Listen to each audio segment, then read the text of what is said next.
مانگتا ہوں میں اللہ کی شیطان مردود سے۔ شروع اللہ کا نام لے کر جو بڑا مہربان نہایت رحم والا ہے۔ سب طرح کی تعریف اللہ ہی کے لیے ہے جو تمام مخلوقات کا پروردگار ہے، بڑا مہربان نہایت رحم والا، انصاف کے دن کا حاکم۔ اے پروردگار، ہم تیری ہی عبادت کرتے ہیں اور تجھ ہی سے مدد مانگتے ہیں۔ ہم کو سیدھے رستے چلا، ان لوگوں کے رستے جن پر تو اپنا فضل و کرم کرتا رہا، نہ ان کے جن پر غصے ہوتا رہا، اور نہ گمراہوں کے۔ آمین۔ کہ اللہ کو آپ نے پہچان لیا اور اس کی توحید کو جان لیا، اس کی جملہ صفات کمال سے آپ واقف ہو گئے۔ آپ یہ بھی جان گئے کہ مر کر اس کے حضور میں حاضر ہونا ہے اور وہ حساب کتاب لے گا۔ پھر آپ نے یہ عہد بھی کر لیا کہ اب زندگی گزارنی ہے اس رب کی بندگی میں، اسی کی فرما برداری میں۔ اب یہاں کھڑے ہو کر آپ پوچھتے ہیں کہ اللہ مجھے وہ تفصیلی ہدایت عطا فرما، ایسا نہ ہو کہ کبھی میں کسی راستے پر چلتا ہوا کسی پگڈنڈی پر مڑ جاؤں اور وہ تھوڑی سی جو ڈیوییشن ہو میرے راستے کی وہ میری عاقبت کو برباد کر دے۔ یک لحظہ غافل گشتم و صد سال راہم دور شد، اس لیے کہ ہوتا یہی ہے سیدھے راستے سے ذرا سی کوئی پگڈنڈی جو ہے تھوڑے سے اینگل پر نکلی ہے، لیکن جب چلتے جائیں گے آپ تو جتنے آگے بڑھیں گے اس پر، اس راہ صراط مستقیم سے آپ اتنے ہی زیادہ دور ہوتے چلے جائیں گے۔ اب آئیے ہم بسم اللہ کرتے ہیں۔ بسم اللہ الرحمن الرحیم، شروع کرتا ہوں میں اللہ کے نام سے جو رحمان اور رحیم ہے۔ اس پر کچھ گفتگو ہو چکی ہے تعارف قرآن کے ضمن میں کہ رحمان اور رحیم دو نام ہیں کہ جو رحمت کے مادے سے نکلتے ہیں۔ رحمان میں اللہ تعالیٰ کی رحمت کا جوش ہے، جانی کیفیت، طوفانی کیفیت، اور رحیم میں اللہ تعالیٰ کی رحمت کا دوام اور تسلسل۔ یہ دونوں کیفیات اللہ کی رحمت میں بیک وقت موجود ہیں، جس کا ہم تصور نہیں کر سکتے۔ ہم سمندر کو دیکھتے ہیں، متلاطم سمندر ہے، اس میں ہیجان ہے، طوفان ہے۔ دریا کو دیکھتے ہیں کہ وہ سکون کے ساتھ چل رہا ہے، خاموشی سے چل رہا ہے، بہہ رہا ہے، بس تسلسل کے ساتھ بہہ رہا ہے۔ ہم ان دونوں کیفیات کو علیحدہ علیحدہ دیکھتے ہیں تو ہمارا ذہن ان دونوں کو بیک وقت اس کا تصور نہیں کر سکتا، تخیل ممکن نہیں۔ لیکن اللہ کی رحمت کی یہ دونوں شانیں مستقلاً ہر وقت موجود ہیں، بیک وقت، اسی لیے ان دونوں کے درمیان کہیں حرف عطف نہیں آئے گا۔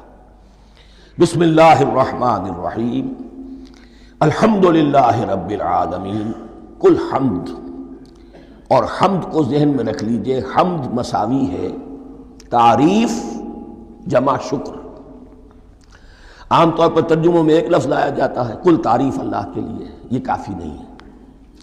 تعریف آپ کسی شے کی کر سکتے ہیں جس میں کوئی حسن ہے، خوبی ہے، کسی بھی اعتبار سے، خواہ آپ کو اس کے حسن و خوبی سے کوئی فائدہ حاصل نہیں ہو رہا۔ ایک پھول ہے، بہت خوبصورت ہے، بس ٹھیک ہے، خوبصورت ہے، آپ نے کہا، تعریف کر دی۔ شکر کرتے ہیں آپ اس شے کا جس سے آپ کو کوئی فائدہ پہنچا ہو، استفادہ ہوا ہو، آپ کی کوئی ضرورت پوری ہوئی ہو، آپ کی کوئی مشکل رفع ہوئی ہو۔ اور آپ دیکھیں گے کہ حمد میں یہ شکر کا پہلو غالب ہے۔ جتنی بھی دعائیں ہیں حضور سے منقول، شکر کے مقام پر وہاں حمد آتا ہے۔ بھوک لگی ہوئی تھی، کھانا کھایا، الحمدللہ الذی اطعمنی وسقانی۔ اب یہاں دیکھیے ترجمہ تعریف نہیں، شکر ہے اس اللہ کا جس نے مجھے کھلایا اور پلایا۔ آپ بیت الخلاء سے باہر آئے، نجاستیں آپ سے دور ہو گئیں، طبیعت میں انشراح ہوا، الحمدللہ الذی اذھب عنی الاذی وعافانی۔ وہ شکر ہے اس اللہ کا جس نے اذیت بخش چیزیں مجھ سے دور کر دیں اور مجھے عافیت بخشی۔ تو یہ الحمدللہ رب العالمین، اللہ تعالیٰ کا حسن و کمال اور حسن و جمال اپنی جگہ بھی اس انتہا کا ہے کہ جتنی تعریف اس کا حق ہے ہم کر ہی نہیں سکتے، لیکن اس کے احسانات اور انعامات ہم پر اتنے ہیں کہ ہم ان کو بھی گن نہیں سکتے۔ لہٰذا ایک ہی احصاء ہم نے کر دیا الف لام کے ساتھ، الحمدللہ رب العالمین۔ تمام تعریفیں اور کل شکر اللہ کے لیے ہیں کہ جو تمام جہانوں کا پروردگار ہے، رب ہے، مالک ہے۔ رب میں ایک مفہوم ہوتا ہے ربوبیت کا، اور اس میں مفہوم شامل ہوتا ہے تربیت کا، ربیانی صغیرہ۔ تو مالک ہونا اور تربیت دینا، آپ جس شے کے مالک ہوں گے آپ چاہیں گے اس میں بڑھوتری ہو، اس میں اضافہ ہو، وہ نشو و نما پائے۔ تو یہ دونوں چیزیں آپس میں ایک دوسرے کا جڑی ہوئی ہیں، پروردگار بھی اور مالک بھی۔ عام طور پر عربی میں رب کا لفظ مالک کے لیے آتا ہے، رب البیت، رب الدار، رب المال، تو مالک وہاں پر ظاہر بات ہے کہ اس سے مراد کیا ہے؟ مال والا، گھر والا، گھر کا مالک۔ تو کل شکر اور کل تعریف اس اللہ کے لیے ہے جو تمام جہانوں کا مالک بھی ہے اور پروردگار بھی ہے۔ الرحمن الرحیم، رحمان ہے اور رحیم ہے۔ اب دوبارہ اس کی میں وضاحت نہیں کروں گا۔ مالک یوم الدین، یوم دین کا مختار مطلق ہے۔ دین عربی زبان میں کہتے ہیں بدلے کو، دناہم کما دانو کما تدینو تو دانو، یہ کہاوت ہے۔ جیسے اردو میں ہم کہتے ہیں جیسا کرو گے ویسا بھرو گے، کما تدینو تو دانو، تو یہ ہے بدلہ، اس کا بنیادی مفہوم جو ہے وہ بدلہ ہے۔ تو بدلے کا ایک دن ہے جس دن فیصلہ ہوگا کہ کون کیا کما کر لایا ہے اور اسے کیا بدلہ ملنا چاہیے۔ آیا اس کا برائیوں کا پلڑا بھاری ہے کہ اسے سزا ملنی چاہیے، یا اس کی حسنات اور نیکیوں کا پلڑا بھاری ہے کہ اسے جزا ملنی چاہیے، اس کا انعام اور اکرام کے ساتھ معاملہ کیا جانا چاہیے۔ وہ ایک دن ہے، اسے ہم یوم القیامہ کہتے ہیں۔ اور لیکن اصل بات جو یہاں کہی گئی، یعنی ایک جملے میں تین باتوں کا اعتراف ہو رہا ہے۔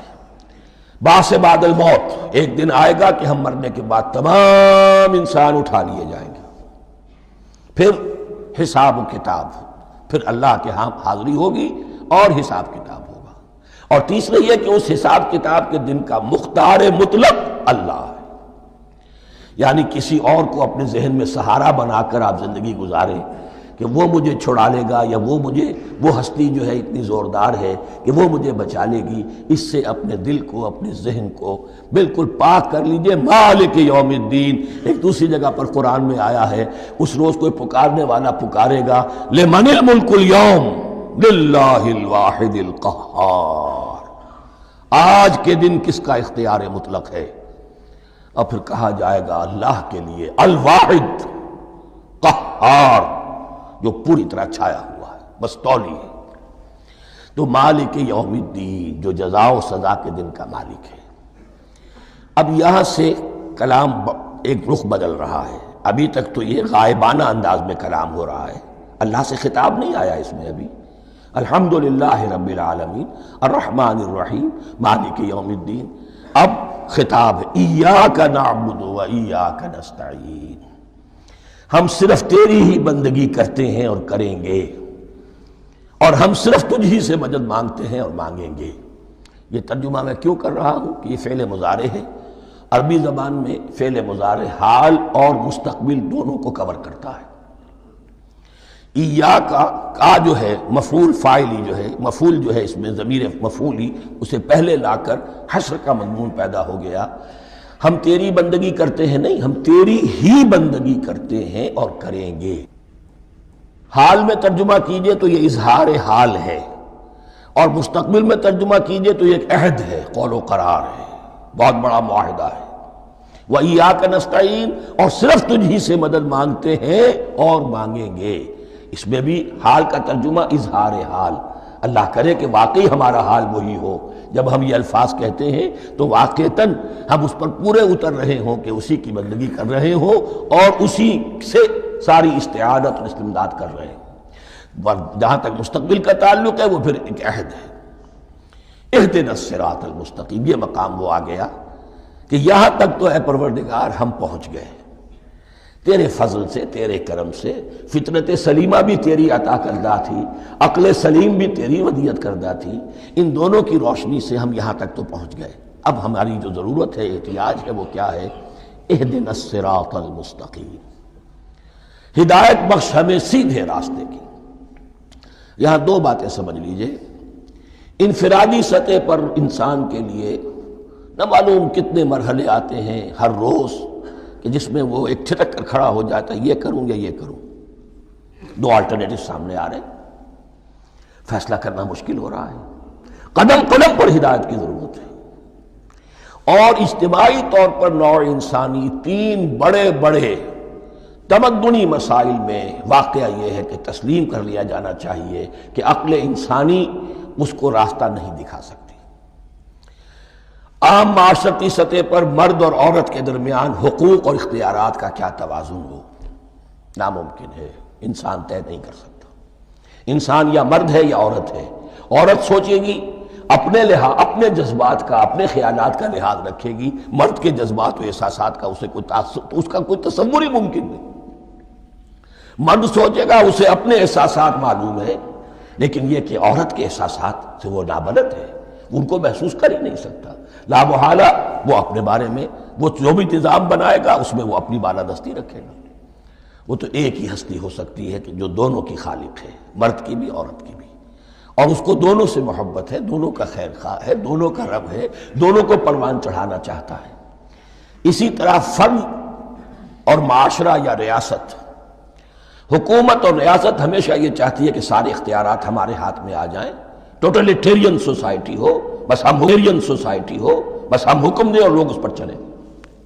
توازن ہو، سرمایہ اور محنت دونوں مل کر کچھ بنا رہے ہیں، کچھ پروڈیوس کر رہے ہیں، اب اس میں نفع جو ہوا ہے اس میں سرمایہ کا کتنا حصہ ہونا چاہیے اور لیبر کا کتنا ہونا چاہیے، کون طے کر سکتا ہے؟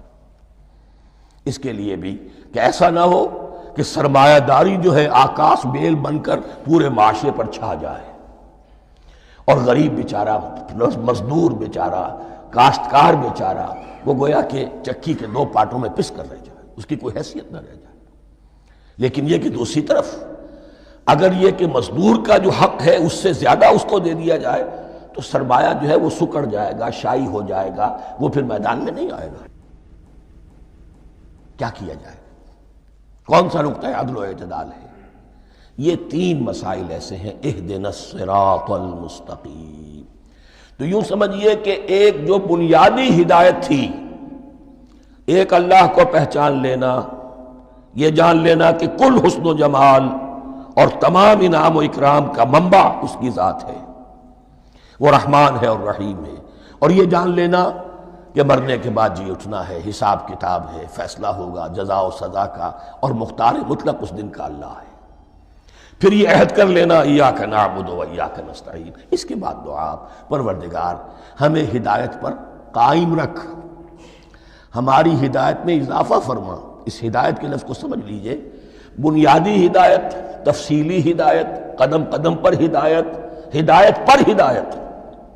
والذین اہتدوا زادہم ہدی، جو لوگ ہدایت کے راستے پر آتے ہیں اللہ ان کی ہدایت میں اضافہ کرتا ہے۔ تو یہ قدم قدم پر ہمیں ہدایت کی ضرورت ہے اور مرحلہ وار ضرورت ہے۔ ہدایت اس کو بھی کہتے ہیں کہ کسی نے آپ سے کوئی پتہ پوچھا، آپ نے کہا ادھر جانا، پھر دوسری گلی میں مڑنا، پھر جانا دو تین لائٹیں چلے جانا، پھر مڑنا، وغیرہ وغیرہ، یہ بھی ہدایت ہے۔ نظری طور پر آپ نے بتایا ہے۔ ایک ہدایت یہ ہوئی کہ بھائی میں چلتا ہوں آپ کے ساتھ، میں آپ کو وہاں تک پہنچا دوں گا تاکہ آپ کو دقت نہ ہو، آپ نے منزل تک پہنچا دیا۔ ان دونوں کے درمیان، یہ تو میں نے ایک فرد کی مثال دی ہے، اللہ اور بندے کے درمیان نہ معلوم کتنے مراحل ہیں ہدایت کے۔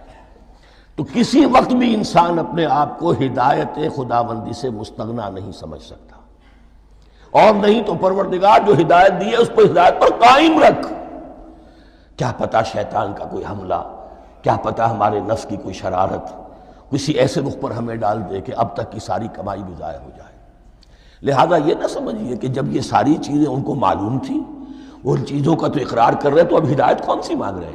تو ہدایت کا تو بڑا میدان کھلا ہوا ہے، اور اس ہدایت کی وہ جو میں نے آخری شکل آپ کو بتائی ہے کہ منزل مقصود تک پہنچا دے، یہ ہدایت بھی قرآن مجید میں اس معنی میں بھی لفظ آیا ہے کہ اہل جنت جب جنت میں داخل ہوں گے تو جو ترانہ حمد ان کی زبان پر اس وقت ہوگا وہ کیا ہے؟ الحمدللہ الذی ہدانا لہذا وما کننا لنہتدی لولا ان ہدانا اللہ۔ کل شکر اس اللہ کا جس نے ہمیں یہاں تک پہنچا دیا، ہدایت دی یہاں تک پہنچا دیا، اور ہم ہرگز نہ پہنچ پاتے، ہم ہرگز ہدایت یافتہ نہ ہو سکتے اگر اللہ ہی ہمیں ہدایت نہ دیتا۔ اہدنا الصراط المستقیم، سیدھا راستہ، صراط الذین انعمت علیہم۔ اب اس کی مزید وضاحت ہے، راستہ اس کا ان لوگوں کا جن پر تیرا انعام ہوا۔ یہ کون لوگ ہیں؟ اس کی وضاحت آپ کو ملے گی سورہ نساء میں، من یطع اللہ والرسول فاولئک مع الذین انعم اللہ علیہم من النبیین والصدیقین والشہداء والصالحین۔ چار طبقات ہیں منعم علیہم، جن پر اللہ کا انعام ہوا ہے۔ چوٹی پر انبیاء کرام، اس کے بعد صدیقین کرام، اس کے بعد شہداء عظام، اس کے بعد عام صالح مسلمان۔ صالح ہو۔ یہ بیس لائن ہے، اس سے اوپر کا درجہ شہداء کا ہے، اس سے اوپر کا درجہ صدیقین کا ہے، اور پھر اس سے اوپر کا درجہ انبیاء کا ہے۔ انبیاء میں سے پھر وہ بھی ہوتے ہیں کہ جو اولو العزم میں من الرسل ہیں، لیکن یہ 4 طبقات ہیں، ان کے راستے پر ہمیں چلا۔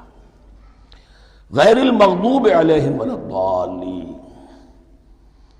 جو مغضوب علیہم نہیں ہوئے، جن پر تیرا غضب نہیں ہوا۔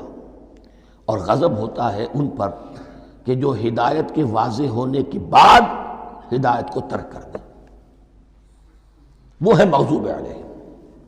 جنہیں ہدایت مل گئی ہو، ہدایت کو پہچان لیا ہو، پھر اپنی شرارت نفس کی وجہ سے، اپنی نفسانیت کی وجہ سے، اپنے تکبر کی وجہ سے، اپنے حسد کی وجہ سے وہ اس حق کو رد کر دیں، اس کو ترک کر دیں، ان پر اللہ کا غضب آتا ہے۔ اور اس میں اس کی بہت بڑی مثال تاریخ کے اعتبار سے یہودی ہیں۔ اللہ نے انہیں ہدایت دی، کتابیں عطا کی، تورات، انجیل، زبور، سینکڑوں نبی ان میں مبعوث کیے، 1400 برس تک نبوت کا تار ٹوٹا ہی نہیں، مسلسل۔ ابتدا میں بھی 2 نبی، موسیٰ اور ہارون، اور اختتام پر بھی 2 نبی، عیسیٰ اور یحییٰ علیہ السلام، اور ان کے مابین کوئی لمحہ نہیں آیا ہے تاریخ بنی اسرائیل میں جبکہ کوئی نہ کوئی نبی موجود نہ ہو۔ لیکن انہوں نے اپنی شرارت نفس کی وجہ سے ہدایت تورات سے بھی منہ موڑا، اور پھر سب سے بڑی بات یہ کہ ہدایت محمدی سے، ہدایت قرآنی سے بھی صلی اللہ علیہ وسلم منہ موڑا۔ وہ ہے مغضوب علیہم ولا الضالین، اور نہ ہی گمراہ ہوئے۔ یہ لفظ جو آتا ہے عربی زبان میں، گمراہ کا بھی ہے اور تلاش حق میں بھٹکنے والے کا بھی ہے۔ ایک وہ شخص ہے جس پر حق ابھی واضح نہیں ہوا، وہ تلاش میں ہے، اس کے لیے بھی ضال کا لفظ آئے گا۔ اسی طرح کوئی شخص کسی کے عشق اور محبت میں ایسا ہو جائے، دیوانہ ہو جائے، اس کو بھی ضال کہتے ہیں، یعنی اس کے اوپر جذبات کا اتنا غلبہ ہو گیا ہے کسی کی محبت اور عشق کی بنا پر۔ تو حضور کے لیے یہ لفظ آیا ہے وَوَجَدَكَ ضَالًّا فَهَدَىٰ، اور یہ تو سورۃ الضحیٰ ہے، اکثر بیشتر لوگوں کو یاد ہوگی۔ تو یہ جو ضال کا لفظ ہے، اس میں سمجھ لیجئے ضروری نہیں ہے کہ وہ گمراہ ہو، بلکہ وہ بھی کہ جو ابھی راہ ہدایت کی طلب میں، اس کے حصول کے لیے اس کی تلاش میں کوشاں ہیں، اور وہ بھی کہ جو کسی مغالطے کی وجہ سے حق سے منحرف ہو جائے۔ یہ بھی جان لیجئے کہ ایک ہے بدنیتی، تکبر، حسد، حق کو جان کر پہچان کر رد کر دینا یا چھوڑ دینا یا ترک کر دینا۔ ایک ہے کسی غلطی میں، کسی جذبات کے اندر آ کر، کسی غلو کے اندر مبتلا ہو کر اور حق سے منحرف ہو جانا۔ اس کی جو سب سے بڑی مثال ہے وہ نصارہ ہے، عیسائی ہے۔ حضرت مسیح کو انہوں نے مانا لیکن غلو کیا۔ یہ لفظ آئے گا آگے، لا تغلو فی دینکم، اپنے دین میں غلو نہ کرو۔ جیسے ہمارے ہاں بھی بعض لوگ ہیں جو حضور صلی اللہ علیہ وسلم کی تعریف میں، حضور صلی اللہ علیہ وسلم کے ساتھ اپنی محبت کے اظہار میں غلو کر جاتے ہیں۔ یہ انتہا درجے کو ہو گیا تھا حضرت مسیح علیہ السلام کے ماننے والوں میں، اور اس کی بنا پر انہوں نے تثلیث کا عقیدہ ایجاد کر لیا اور حضرت مسیح علیہ السلام کو اللہ کا بیٹا بنا دیا۔ تو اس کی سب سے بڑی مثال ضالین کی اس اعتبار سے کہ ہدایت پانے کے بعد کسی بدنیتی سے نہیں بلکہ کسی اچھے جذبے میں غلو کی وجہ سے، رسول سے محبت کرنا تو اچھا جذبہ ہے، لیکن یہ محبت بھی ایک حد میں رہنی چاہیے۔ غلو کرے گی تو ظاہر بات ہے کہ اس کے بعد وہ گمراہ